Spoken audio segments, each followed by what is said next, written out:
Hi சுட்டீஸ், எல்லாரும் எப்படி இருக்கீங்க? இன்னைக்கு ஒரு கதை பார்க்கலாம். ஒரு ஊர்ல விறகு வெட்டி ஒருத்தன் இருந்தான். நாள்தோறும் அவன் காட்டுக்கு போய் விறகு வெட்டி அவற்றை மக்கள் கிட்ட விற்று அதனால கிடைக்கும் வருமானத்துல வாழ்ந்து வந்தான். இதில் அவனுக்கு குறைந்த வருமானமே கிடைத்தது என்றாலும் மன நிம்மதியோடு வாழ்ந்து வந்தான். ஒரு நாள் அவன் வழக்கம் போல காட்டுல விறகு வெட்டி கொண்டிருக்கும் போது ஒரு அரச மரத்தின் பக்கத்துல இருந்து, உனக்கு 7 ஜாடி தங்கம் வேணுமா அப்படின்னு குரல் கேட்டுச்சு. விறகு வெட்டி அந்த மரத்தின் அருகில் போனான்.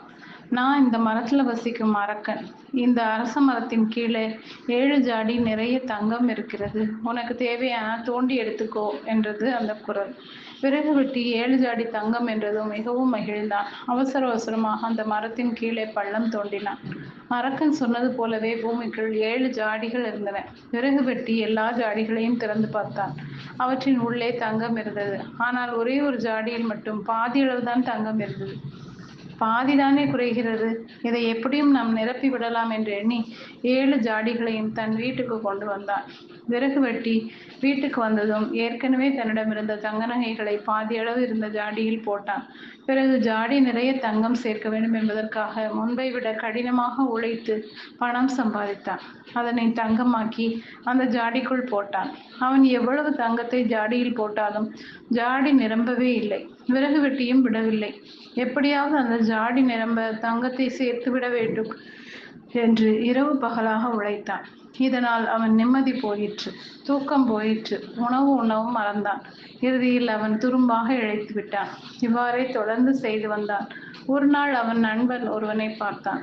அவன் விறகு வெட்டியின் நிலைமையை பார்த்து பரிதாபப்பட்டான். அவனுடைய நிலைமைக்கு காரணம் என்னவென்று கேட்டான். விறகு வெட்டி நடந்த கதை அனைத்தையும் கூறினான்.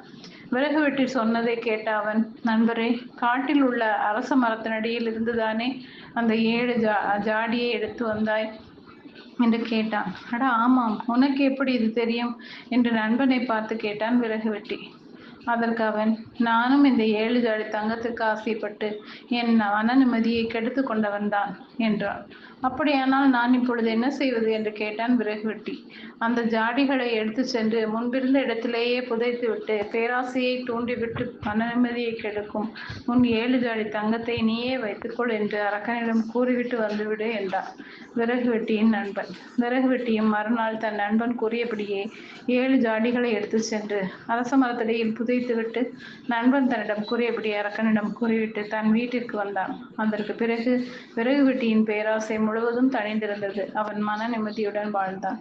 ஓகே சுட்டீஸ், இந்த கதை பிடிச்சிருந்தா லைக் பண்ணுங்க, சப்ஸ்கிரைப் பண்ணுங்க, ஃப்ரெண்ட்ஸ் அண்ட் ஃபேமிலிக்கு ஷேர் பண்ணுங்க. கூடவே இந்த பெல் ஐக்கானையும் கிளிக் பண்ண மறக்காதீங்க. பாய்.